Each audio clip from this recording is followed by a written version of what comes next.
Assalamualaikum warahmatullahi wabarakatuh. Alhamdulillah wassalatu wassalamu ala Rasulillah wa ala alihi wa sahbihi wa mawala. Amma ba'du fa ya ibadallah usikum bitaqwallah fa innal jannata uiddat liman ittaqah. Qala ta'ala fil Qur'anil Karim, a'udzu billahi minasyaitonir rajim.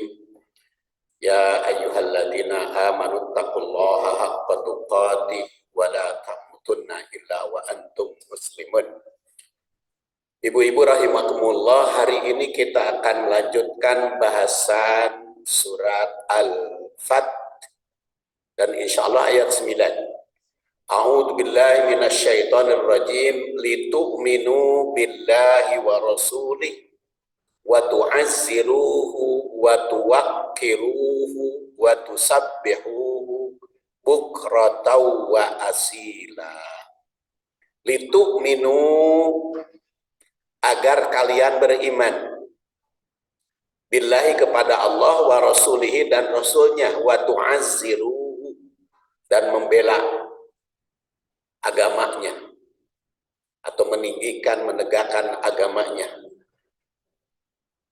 wa tuwaqqiruhu dan mengagungkan, membesarkan, wa tusabbihu dan memahasucikan, bertasbih, bukratan pagi, wa asilan maupun petang.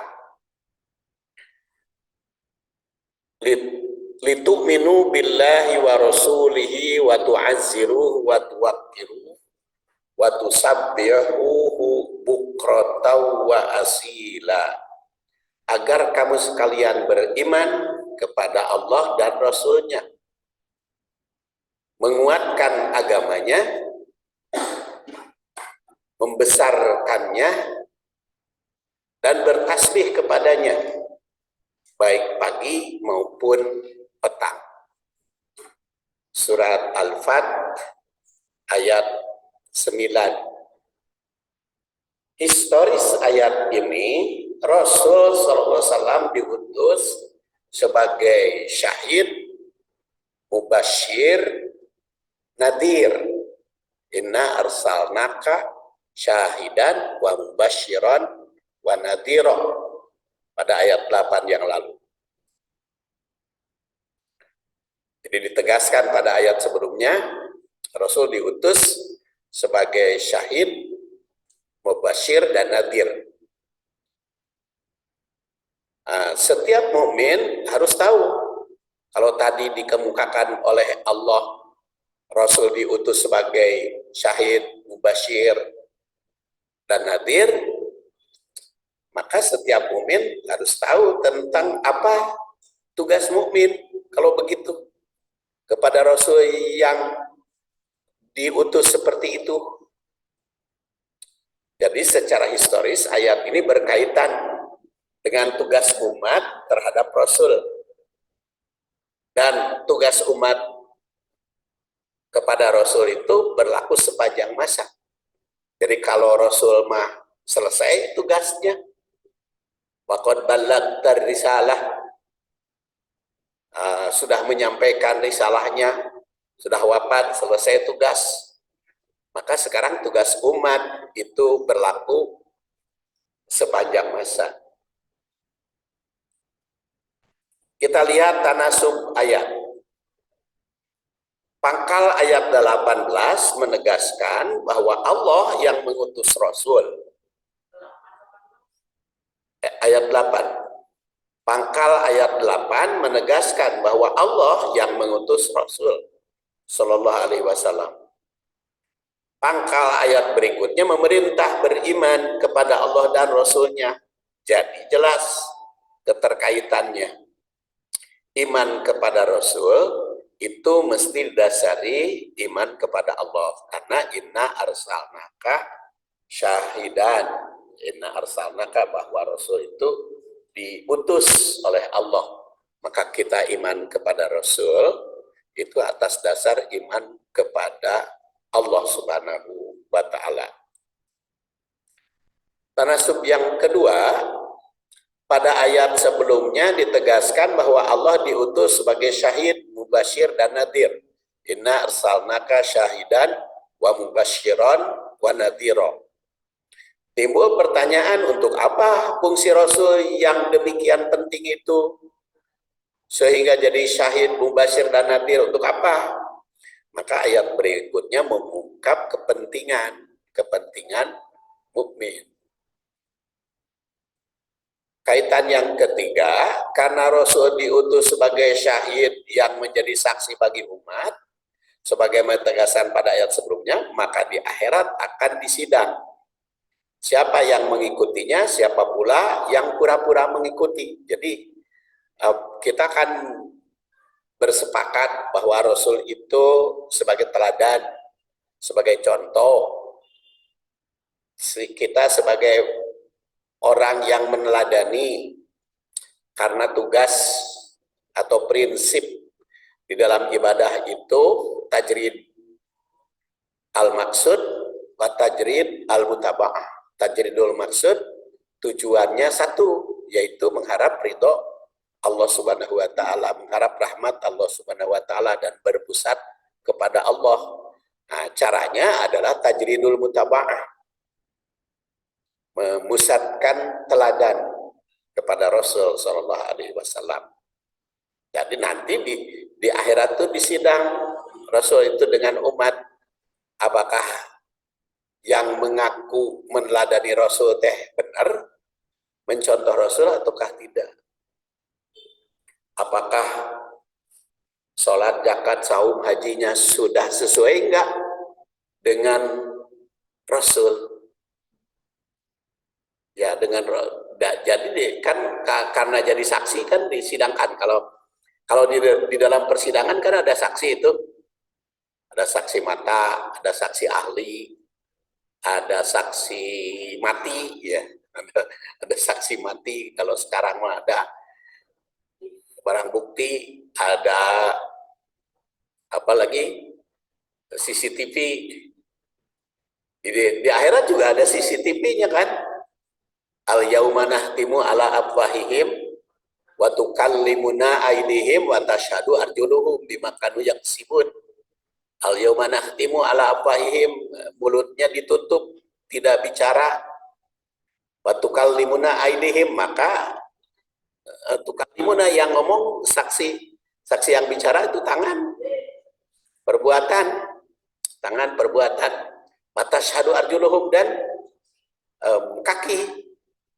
Jadi di kaki kita ada kamera, di tangan kita ada recording, ada apa namanya? Ada rekaman, ada recording. Ada ya CCTV-nya di tangan, kaki ya, CCTV-nya di kaki. Terus yang merekam suaranya di tangan. Nanti itu kaldimuna aidihim. Dan makanya semakin maju teknologi itu, semakin sadar kita akan kekuasaan Allah Subhanahu wa taala. Makanya saya bicara di sini sekarang di Masjid Baitur Rahim, terus disiarkan di berbagai tempat. Nah, nanti datang ke rumah, rekamannya kan di transfer ke YouTube, akhirnya seluruh dunia bisa mendengar. Makanya tadi, bagaimana Pak kalau hujan gini sedikit yang hadir, nggak apa-apa dah. CCTV mah internet mah bisa menyebar, bisa mendengarkan ya di tempat-tempat yang lain. Itu sebagai bukti. Jadi teknologi itu bagi kita sebagai mukmin itu semakin bukti kekuasaan Allah Subhanahu wa taala, dan semakin yakin nanti di akhirat kelak itu Allah bisa, ya, manusia aja bisa membuktikan, apalagi Allah Subhanahu wa taala. Jadi Rasul itu nanti jadi saksi di hadapan kita, mana yang cocok, mana yang 90% cocok, 99% cocok, mana 50% cocok, mana itu cocok. Itu diaudit oleh Allah Subhanahu wa taala. Keempat, umat sebagai saksi juga kepada Rasul. Jadi kalau Rasul sebagai saksi bagi umat, nah umat juga sebagai saksi Rasul, yaitu dengan bersyahadat. Asyhadu an la ilaha illallah wa asyhadu anna Muhammadar Rasulullah. Maka mesti dibuktikan dengan ucap, sikap, dan tindakan syahadat itu. Nah, ayat berikutnya memberikan pedoman bagaimana perwujudan dari syahadat, kesaksian asyhadu anna Muhammadar Rasulullah. Karena sub yang kelima, Rasul diutus sebagai mubasyir dan nadir agar umat senantiasa sadar atas pelaksanaan syariah. Karena sebagai mubasyir dan nadir, mubasyir pembawa berita gembira, nadir pemberi peringatan, maka umat dituntut untuk meningkatkan kesadaran pelaksanaan syariah itu. Nah, pengunci ayat berikutnya mengungkap salah satu bukti pelaksanaan syariah.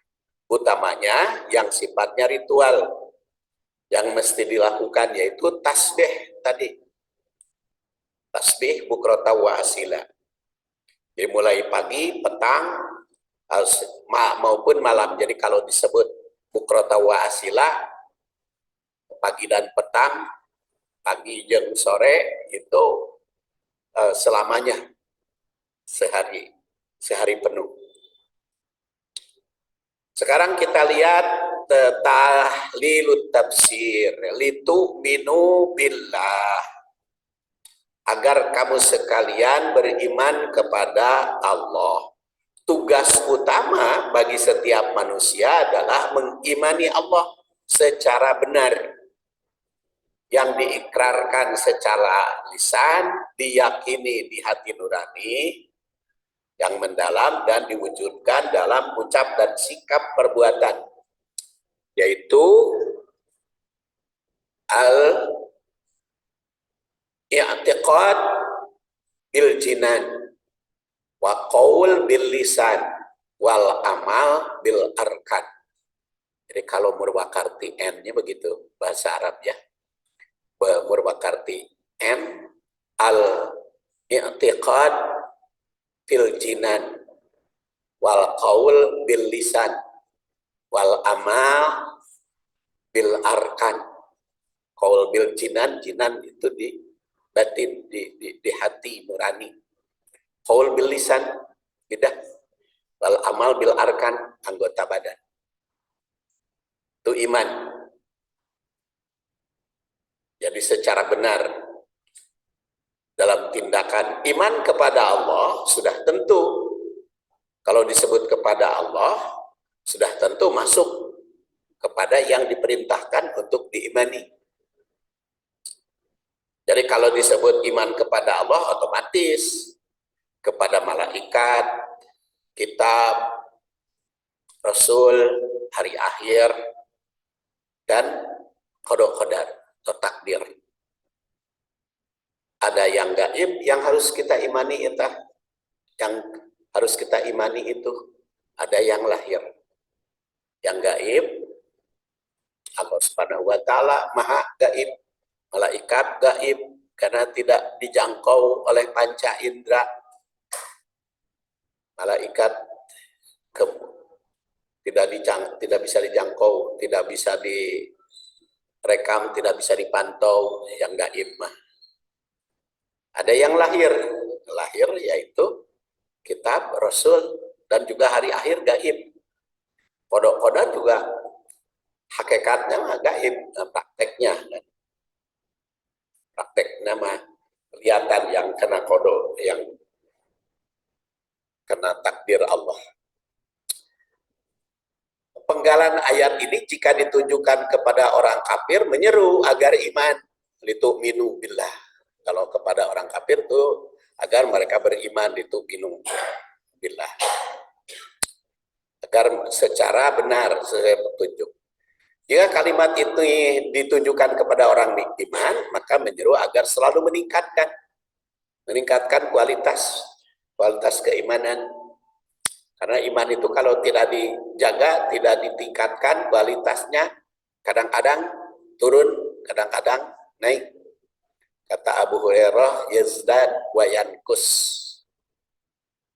Yazdad wa yankus, itu kata Abu Hurairah yang wafat 57 Hijriah. Yazdad wa yankus. Maka menyeru agar selalu meningkatkan kualitas secara baik dan mewujudkannya dalam segala aspek kehidupan. Kata Ar-Razi yang lahir 544,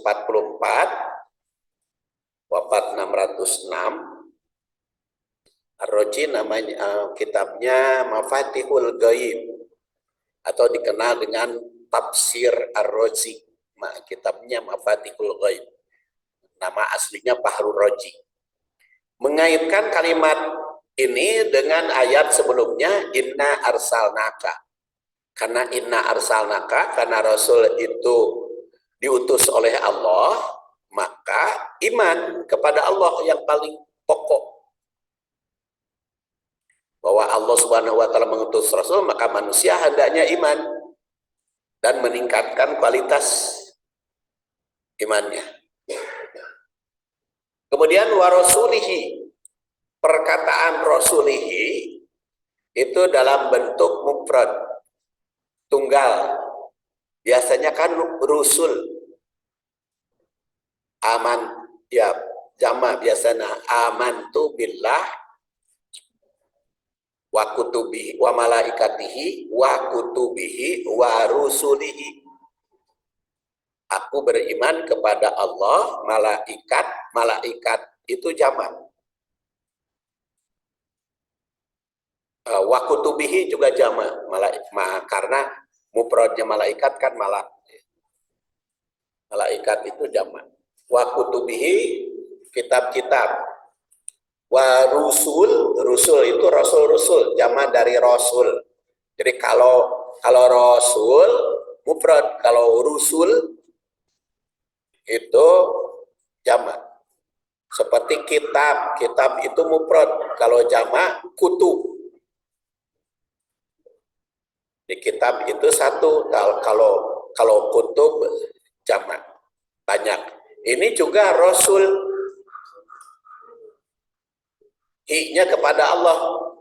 Kenapa ini mufrad? Karena ditunjukkan pada Nabi Muhammad Sallallahu Alaihi Wasallam.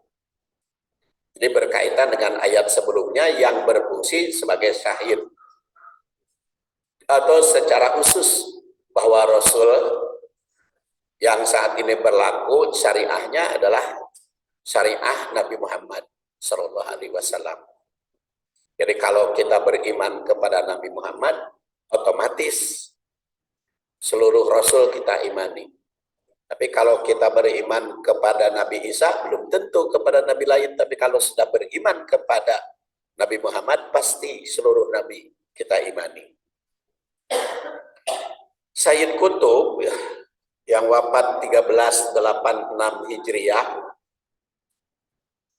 berkomentar bahwa Rasul sebagai saksi bagi manusia. Karena telah diutus, maka umat mesti bersaksi telah sampainya risalah. Qad ballagotir risalah. Umat mesti menyambutnya secara baik dengan menaati perintahnya dan menjauhi segala yang dilarangnya.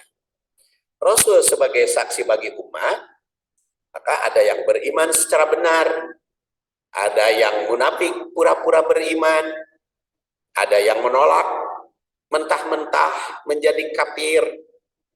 Nah, di antara umat itu ada yang hidupnya secara damai, memberi maslahat kepada sesama, ada juga yang membuat kerusakan di antara manusia. Maka Rasul menjadi saksi. Rasul sebagai mubasyir dan mukmin yang senantiasa berbuat maslahat dan manfaat. Beliau juga sebagai nadir. Jadi kalau mubasyir itu bagi mukmin yang berbuat manfaat, yang membuat maslahat, dan sebagai nadir peringatan bagi orang yang berbuat mafsadat. atau merusak. Orang yang berbuat jahat, maksiat, dan durhaka bakal mendatangkan laknat atau bakal mendapat laknat, kutukan, serta masuk neraka. Orang yang berbuat maslahat bakal masuk surga, mendapat rahmat. Itu komentar Said Qutb. Ayat ini diarahkan kepada umat yang beriman agar selalu setia menaati Rasul karena iman yang kuat. Iman mesti diwujudkan dalam segala aspek kehidupan serta menegakkan risalah. Jadi kita bersyahadat, kita sholat, kita zakat, kita saum, kita haji, itu karena iman kepada Allah Subhanahu wa Ta'ala. Iman mesti diwujudkan dalam segala aspek kehidupan serta menegakkan risalah, membela dan menyebarluaskan dengan dakwah dan pendidikan. Wa tu'azziruhu, wa tu'azziruhu, tu'azziruh, menguatkan agamanya. Ibnu Jarir At-Tabari yang wafat 310 Hijriah mengutip beberapa pendapat tentang kalimat ini. Ada yang mengatakan tu'azziru itu mengagungkan. Itu dikemukakan oleh Ibnu Abbas yang wafat tahun 68 Hijriah. Sahabat ya. Ada yang berpendapat menguatkan agama dengan menegakkan dan menolongnya. Perkataan tu'azziru juga bermakna takwa kepada Allah dengan menolong agama yang hanya dilakukan dengan menaati, mengagungkan, dan membesarkannya. Jadi ini merupakan tugas kedua bagi umat agar meninggikan al-Islam sebagai agama Allah, utamanya membuktikan keagungannya. Islam itu merupakan agama yang agung, yang unggul, tidak ada yang mengungguli dibandingkan dengan agama apapun. Tidak ada yang mengungguli Islam. Tanggung jawab umat adalah membuktikan keagungannya baik secara syariah, kelengkapannya, keagungannya, maupun dalam pelaksanaan yang bisa diterapkan dalam situasi dan kondisi apapun. Mengapa al-Islam sering dilemahkan oleh pihak lain? Itu bukan Islamnya yang lemah atau kurang sempurna. Justru yang jadi masalah itu adalah umat. Jadi kalau sekarang sering dikemukakan bahwa umat Islam itu katanya umat yang lemah, sebetulnya bukan Islamnya yang lemah, tapi itu adalah umatnya yang lemah, itu bukan Islamnya. Karena kalau Islam mah tiba lagi unggul dan akan selalu unggul, tidak tidak bisa diungguli oleh agama apapun Islamnya mah. Jadi yang lemah itu umat. Kalau umatnya mah bisa. Oleh karena itu, untuk melaksanakan tu'azziru, setiap muslim mesti memahami Islam secara sempurna agar bisa membuktikan kekuatan, keagungan, dan keunggulannya. Jadi bagaimana membuktikan Islam itu unggul, bagaimana membuktikan Islam itu menjadi rahmat. Ya, kalau di Indonesia kita tanggung jawab untuk membuktikan keunggulan al-Islam. Keunggulan al-Islam. Di Indonesia pakaiannya mah sudah mayoritas Islami, pakaian di Indonesia, pakaian muslim di Indonesia itu kan sudah mayoritas Islami. Nah, tinggal dalam bidang hal yang lain, mungkin dalam bidang politik yang belum nampak keunggulannya al-Islam di Indonesia itu. Jadi kalau dalam bidang ritual mah, dalam bidang simbol itu sudah nampak keunggulannya Islam. Tapi kalau dalam bidang yang lain itu belum. Karena umpamanya di Indonesia teknologi kan dikuasai oleh yang bukan muslim. Teknologi itu. Kemudian ekonomi kan belum semuanya dikuasai oleh umat Islam. Justru itu tanggung jawab kita sebagai umat. Karena kalau secara syariah itu dijamin oleh Allah. Inna nahnu nazzalna dzikra wa inna lahu lahafidun. Quran, sunnah, di sini dzikra. Dzikra itu walaupun Departemen Agama menerjemahnya Quran, semua dzikra itu sebetulnya seluruh syariah, baik Al-Quran maupun sunnah, itu dijaga oleh Allah, keasliannya. Dipelihara. Surat Al-Hijr ayat 8. Inna nahnu nazzalna dzikra wa inna lahu lahafidun. Jadi akan tetap dipelihara, akan tetap dijaga. Jadi ayat ini secara tegas menandaskan bahwa Allah Subhanahu wa taala menurunkan Al-Qur'an sebagai sumber syariah al-Islam yang sekaligus memeliharanya. Jadi al-Islam yang bersumber dari Al-Quran itu akan tetap jaya. Tidak akan terkalahkan oleh siapapun. Akan tetapi terpelihara dan tidak akan hancur karena Allah yang memelihara. Namun tidak ada jaminan pemeliharaan itu di satu negara. Allah menjamin Islam itu tidak akan hancur. Islam itu tidak akan kalah.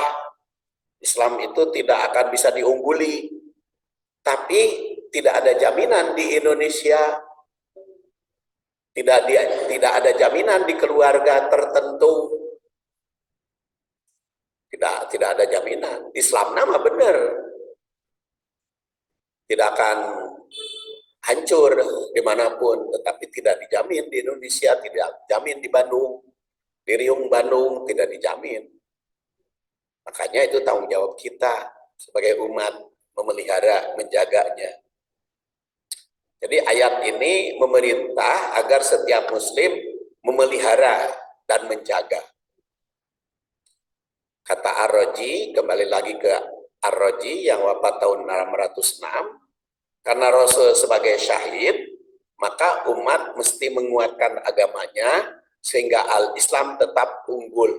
Karena Rasul sebagai saksi, sedangkan umat sudah bersyahadat, maka menyatakan diri bersaksi tiada Tuhan selain Allah, nah, umat mesti mengagungkan. Jadi kalau kalimat ini berkaitan dengan syahidan. Jadi kalau tadi litu minu itu berkaitan dengan inna arsalnaka, kalau kalimat ini tu'aziru berkaitan dengan syahidan.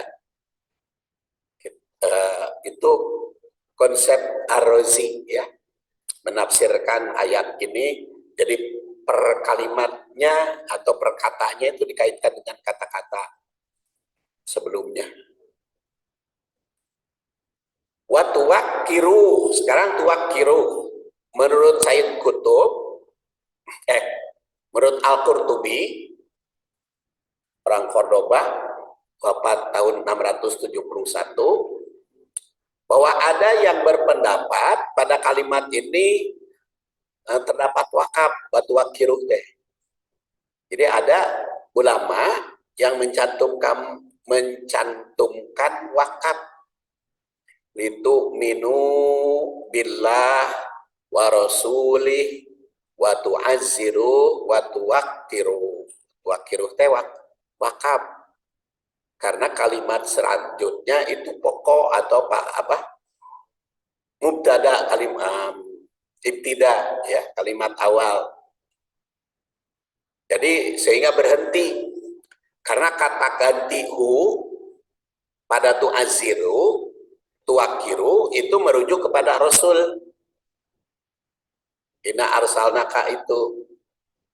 tu'aziru wa tuwakiru kepada Rasul. Jadi bermakna menguatkan, mengagungkan, memperjuangkan kebenaran risalah. Namun menurut ulama lain tidak ada wakaf pada kalimat tersebut. Semua domir atau hu itu kembali kepada Allah. Jadi kalau ada wakaf berbeda itu bisa, karena itu kaitan dengan makna. Kaitan dengan makna. Seperti di dalam Al-Fatihah kan, ada yang mencantumkan siratal ladzina an'amta alaihim. Itu wakaf. Ghairil maghdubi alaihim waladhdallin. Seperti ulama-ulama imam di Saudi Arabia, ya, Imam Masjidil Haram, Imam Masjid Nabawi, itu kan kalau membaca Fatihah, bismillah itu lalaunan, tidak dikeraskan. Ya, anak-anak ganggu, kayak enggak pengajian. Jadi kalau ulama Saudi itu Imam Masjidil Haram maupun Imam Masjid Nabawi itu kalau baca Fatihah bismillahnya itu enggak keras. Di Allahu Akbar langsung Alhamdulillah Rabbil Alamin. Kalau begitu katanya 6 ayat atau enggak 7 ayat, karena ayat ke-6-nya siratal ladzina an'amta alaihim itu ayat 6. Ayat 7-nya ghairil maghdubi alaihim waladhdallin.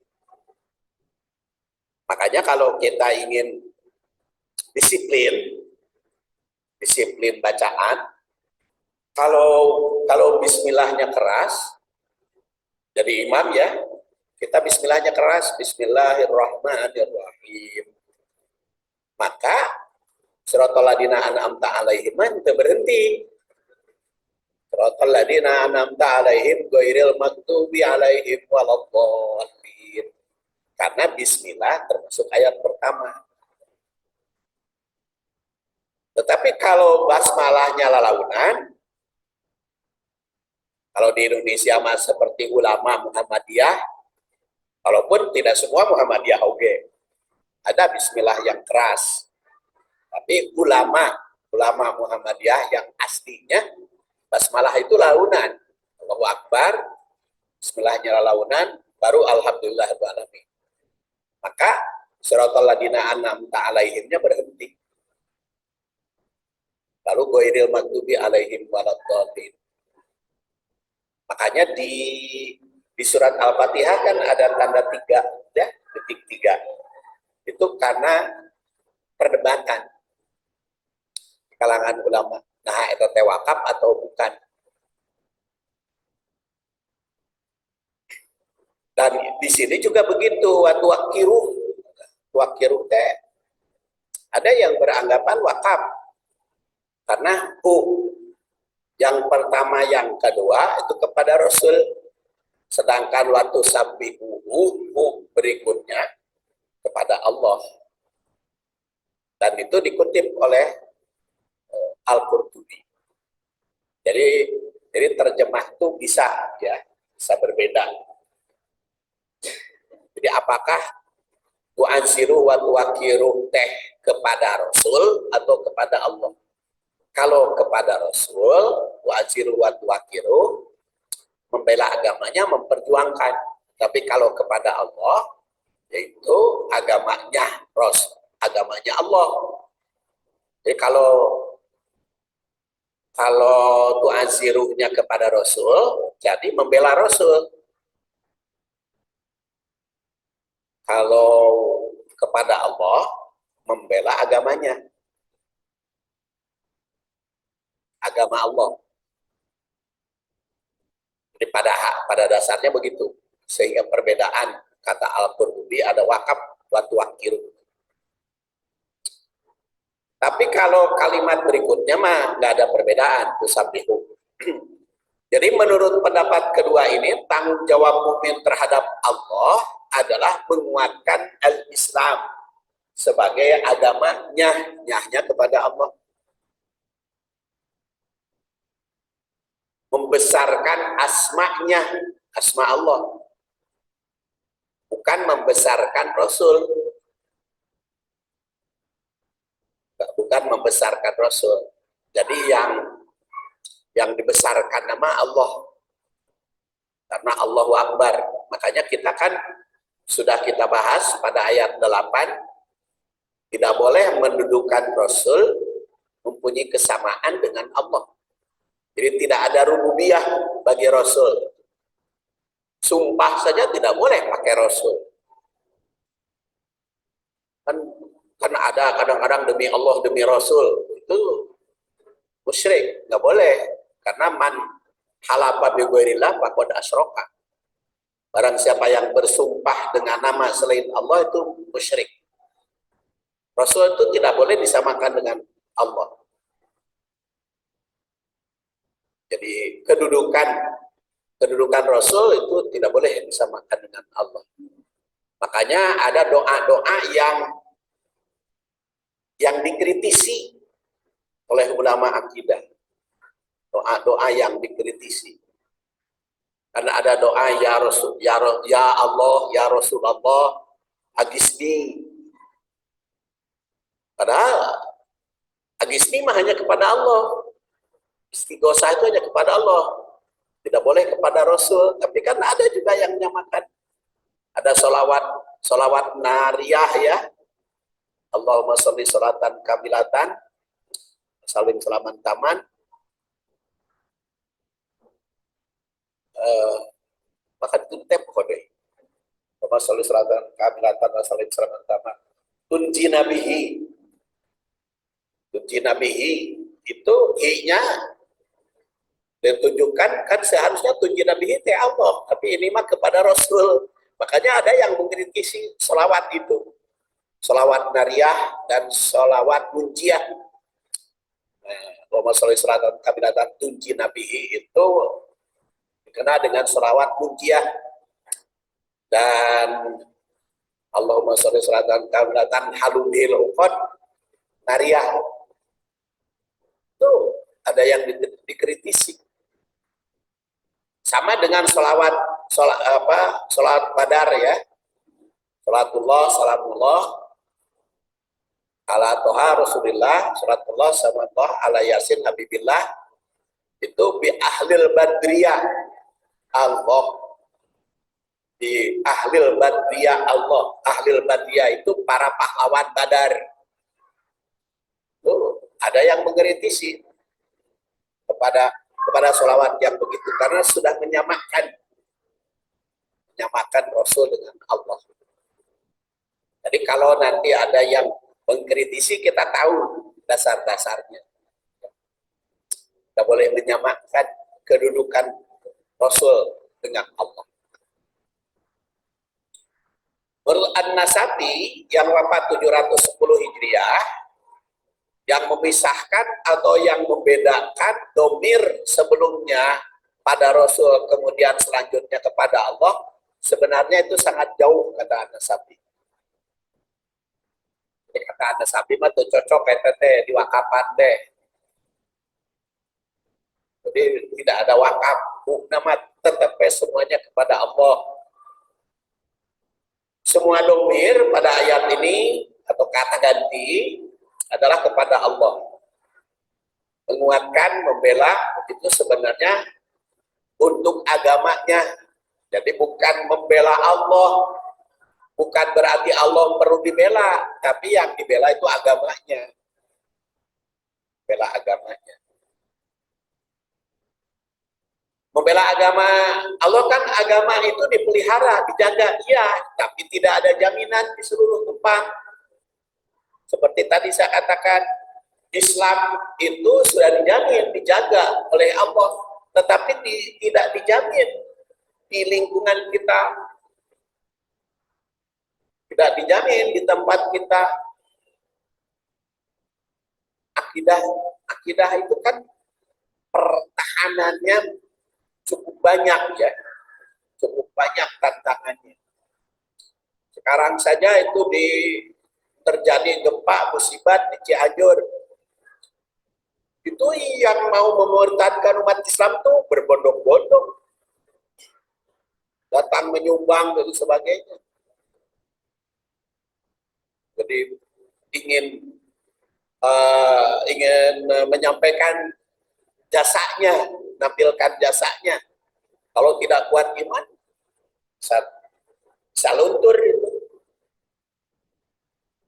Ya, banyak menggunakan kesempatan cek kurang mah jahat, cek mereka mah justru pembela agama, berdakwah menurut mereka, mendekati. Tapi alhamdulillah Muhammadiyah itu dalam sumbangannya cukup besar ya. Ngirim ke sana juga 500 tenda. Jadi banyak umat Islam itu kita harus berlomba, harus berlomba membela.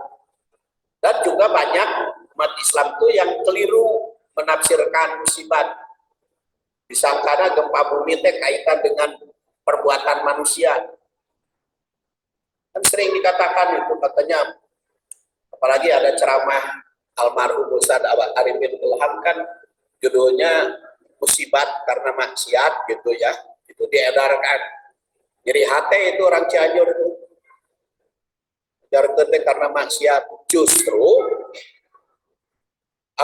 yang kena gempa itu sekarang bukan tempat maksiat. Jadi kalau disebar di WhatsApp itu ada LGBT, ada perjudian, ada riba, itu bukan di tempat gempa sekarang, bukan. Di tempat gempa sekarang itu Kecamatan Cugenang, orang-orang taat. Di situ ada pesantren tahfidz Quran di Sarampat. Orang-orang taat itu yang kena gempa sekarang itu. Justru kalau yang banyak disebut-sebut LGBT dan sebagainya itu kan daerah Cipanas, daerah Cisarua, ya Bogor gitu ya, yang riba dan sebagainya. Justru di itu masalah apa untuk kena gempa.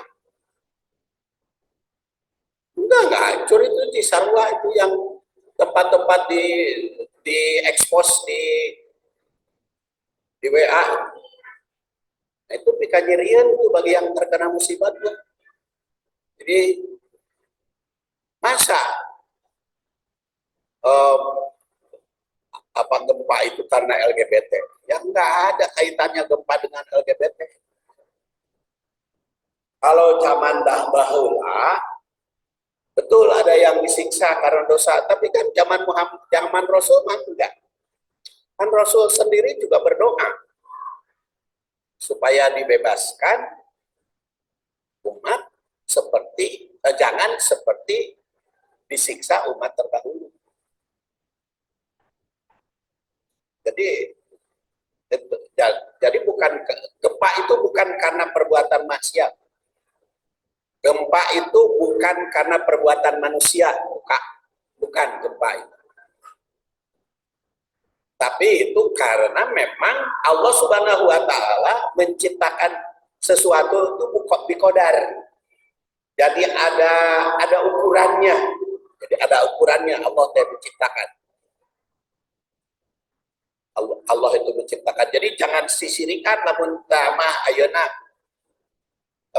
kunaon tsunami itu di Aceh, memangnya di Aceh tukang maksiat?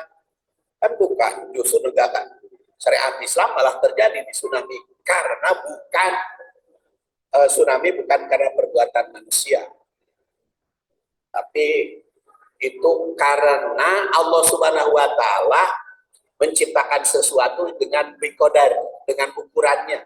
Cuman kita tidak tahu gitu. Tidak tahu kapan terjadi, di mana, di Bandung ini kapan terjadi gempa. Nggak ada yang tahu. Bahkan Profesor Surono itu kan mengatakan seluruh dunia aja nggak ada yang tahu kapan terjadi gempa. Ulama para ahli itu. Karena ada aturan-aturan Allah, cuman kemungkinan saja diketahui. Jadi tidak ada kaitan dengan perbuatan maksiat.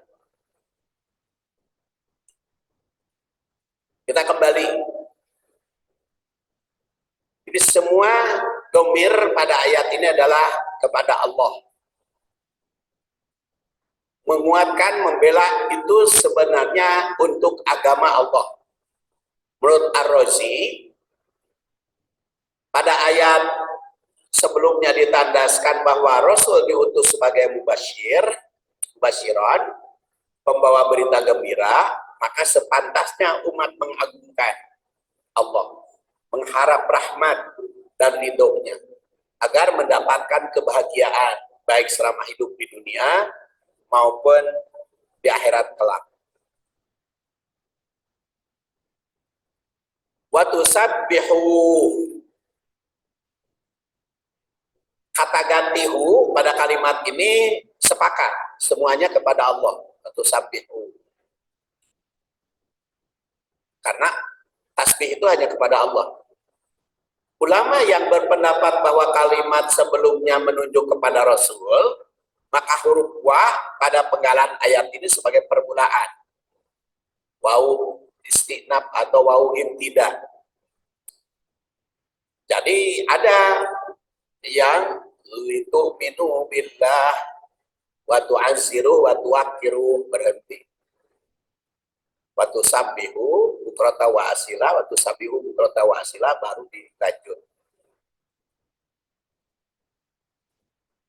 Ulama yang berpendapat bahwa kalimat sebelumnya merujuk kepada Rasul, maka huruf wawu pada penggalan ayat ini sebagai permulaan. Sedangkan yang beranggapan rujuknya kepada Allah, maka sebagai sambungan. Perintah tasbih merupakan satu rangkaian dengan perintah mengagungkan syariat dan menaati aturan. Jika perintah sebelumnya berkaitan dengan hubungannya pada kemaslahatan sesama manusia, maka tasbih di sini berupa hubungan langsung kepada Allah. Jadi tadi mengagungkan agama Allah, mengagungkan al-Islam, itu kan hubungannya manusia. Jadi supaya seluruh manusia menganggap agung. Kemudian tu'aziru, tu'akiru tadi membela agamanya, dan tu'aziru, tu'akiru mengagungkan agama Allah. Nah itu kan kaitannya kepada manusia. Mengagungkan Islam itu di hadapan manusia. Maka tasbih itu memahasucikan Allah, langsung kepada Allah. Meyakini kesempurnaannya, bersih dari berbagai kekurangan, itu tasbih. Makanya seluruh makhluk di dunia ini tasbih. Cuman kita tidak mengerti tasbihnya seperti apa. Itu memahasucikan Allah semuanya. Karena sempurna, bersih dari berbagai kekurangan. Jadi secara ritual dalam bentuk ucapan tasbih itu ya subhanallah. Subhanallah itu tasbih, nah suci Allah. Namun secara perwujudan mencakup di hati, ucap maupun perbuatan. Al-Alusi yang wafat 1270 Hijriah juga mengungkap dua pendapat tentang domir atau kata ganti hu yang merujuk pada Allah. Ada pula yang berpendapat kepada Rasul. Namun yang meyakini domir ganti kalimat sebelumnya adalah kepada Allah yang bersambungan perintah kalimat ini untuk tasbih memahasucikan. Jadi sambungan. Jadi tidak ada tasbih selain pada Allah. Tasbih di sini mempunyai dua makna, yaitu memahasucikan Allah baik di hati, ucap maupun tindakan. Dan makna yang kedua adalah sholat tasbih itu. Jadi kadang-kadang sholat juga disebut tasbih. Istilah Al-Quran, sholat itu kadang-kadang disebut tasbih, kadang-kadang sholat itu disebut masjid. Kudu zinatakum inda kulli masjid. Maka berhiaslah, pakaianlah yang memenuhi syarat apabila kamu indah kulli masjid, mau pergi ke masjid, maksudnya mau sholat. Mau sholat itu harus pakaian yang bagus. Wudu Cina takum indah kulli masjid, nah, masjid disebut sholat. Ada hadis do'im, inilah uhilul masjidah biha idin wala junubin. Aku tidak menghalalkan masjid bagi yang haid dan junub. Yang dimaksud masjid di situ sholat. Tapi hadis itu do'im. Jadi bukan tidak halal ke masjid.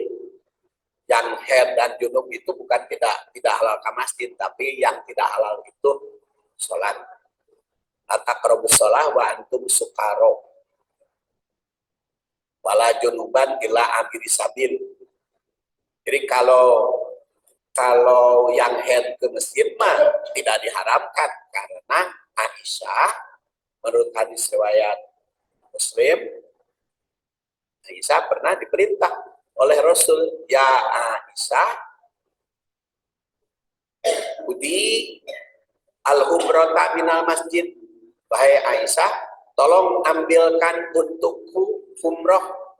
Umroh teh sorban yang sering ditutupi pakai tutup kepala, umroh. Nah, masjid, dari masjid, kata Aisyah, ya Rasulullah, ini haid. Ya Rasulullah, aku sedang haid. Maka Rasul menjawab, inna haidotaki laisat fi yadik. Haidmu bukan di tangan. Jadi akhirnya Aisyah ke masjid dalam keadaan haid untuk mengambil sorban, karena bukan di tangan Siti Aisyah haidna. Dia ke masjid. Nah, baru karena Al-Quran makan di zaman Rasul can aya mushaf nama. Mushaf nama kan can aya di zaman Rasul. Jadi itu membaca, memegang Al-Quran, itu perselisihan di kalangan ulama. Dan di zaman Rasul belum ada mushaf Quran aja.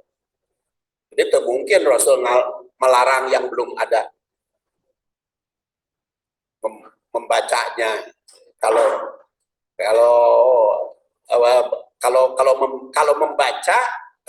membaca kan Rasulullah SAW kata Aisyah, aku sedang haid, Rasulullah membaca Quran di pangkuanku. Di Aisyah itu sedang haid, Rasulullah duduk di pangkuan Aisyah membaca Quran, Aisyah mengikuti Rasul, padahal sedang haid, terdicarek Rasul. Jadi tidak, kalau sedang haid dilarang membaca Quran, pasti Rasul tidak akan ngagoler di pangkuan Aisyah. Jadi banyak ya hadis-hadis yang membolehkan, baik masuk masjid seperti tadi, karena hadisnya jelas, ini haid, kata Aisyah, aku sedang haid, kata Rasul, ambil saja, karena haidmu bukan di tangan. Hanya nuju haid kudu pre atau ke masjid, majelis taklim pre. Karena sedang haid, jadi majelis taklim libur.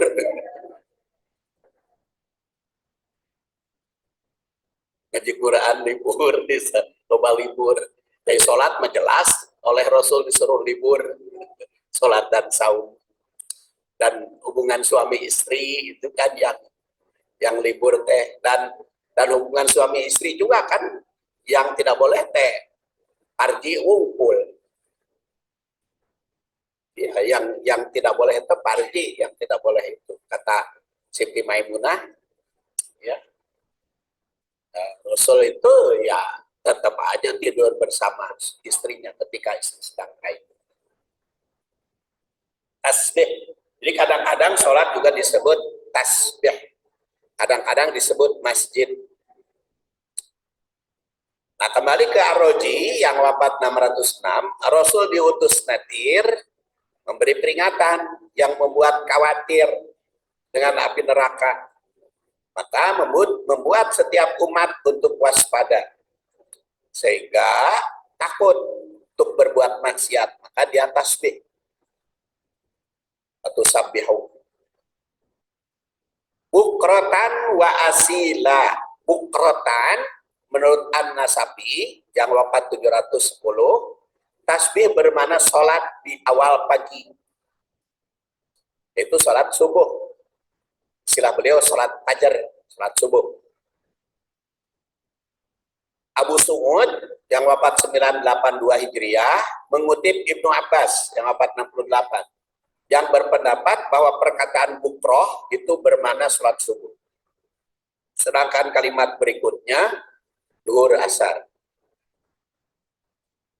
Asilan kata An-Nasafi, tasbih bermakna sholat yang 4, yaitu duhur, asar, maghrib, dan isya.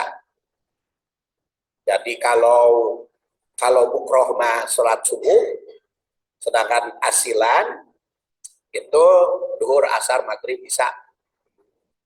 4. Jadi disebut 2 karena bukrotan wa asila itu artinya semuanya.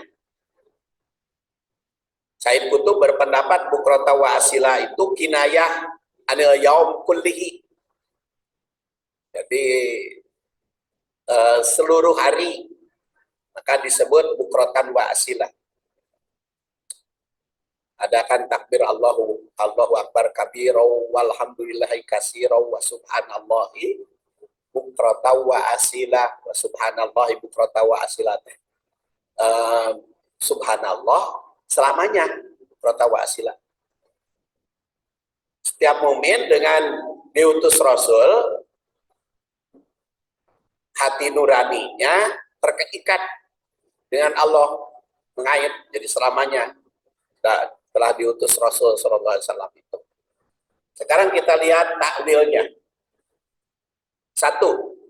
Diutus Rasul sebagai syahid, mubasyir, dan nadir agar setiap umat beriman kepada Allah dan Rasulnya serta meningkatkan kualitasnya yang menjadi dasar segala aspek kehidupan. 2. Rasul menjadi saksi bagi umat, maka umat juga menjadi saksi bagi Rasul. Umat menjadi saksi bagi Rasul diwujudkan pada ayat 9 ini, yaitu iman, taukir, takzir, dan tasbih. 3. Pelaksanaan tugas mukmin yang berkaitan dengan fungsi Rasul sebagaimana dikemukakan ayat 8. Maka di ayat 9 itu sangat rinci. Jadi Allah mengutus Rasul, maka umat mengimani secara benar. Allah mengutus Rasul sebagai syahid, maka umat menyesuaikan amal sesuai contoh. 3. Rasul sebagai mubasyir, maka umat tertarik untuk meneruskan perjuangannya, menegakkan syariahnya, hingga al-Islam nampak keunggulan. Rasul diutus sebagai nadir, maka setiap umat waspada, jangan sampai terseret pada kemaksiatan. Maka dia akan berhati-hati, senantiasa tasbih. 4. Tanggung jawab menyebarkan, mendakwahkan syariah Islam bukan hanya dibebankan kepada orang tertentu, bukan hanya untuk ustadz. Setiap umat, termasuk ibu-ibu juga bertanggung jawab untuk melaksanakan dakwah tersebut. Kemudian 5, tasbih setiap saat terdiri secara ritual seperti mengucapkan kalimat subhanallah dan melaksanakan sholat sesuai waktunya. Makanya disebutnya 2 bukrota wa asila, sebetulnya duhur, asar, maghrib, isya, subuh secara keseluruhan.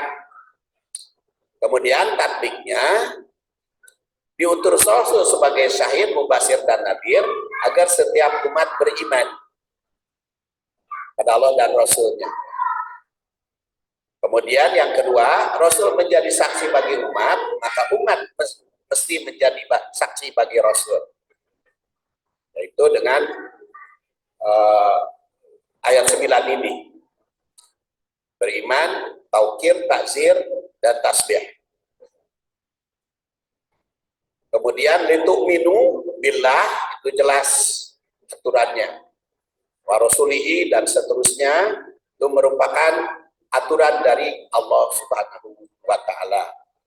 Wa tuwaqiru wa tusabbihu bukratan wa asila, itu adalah tasbih baik di dalam hati, dalam ucapan maupun di dalam perbuatan.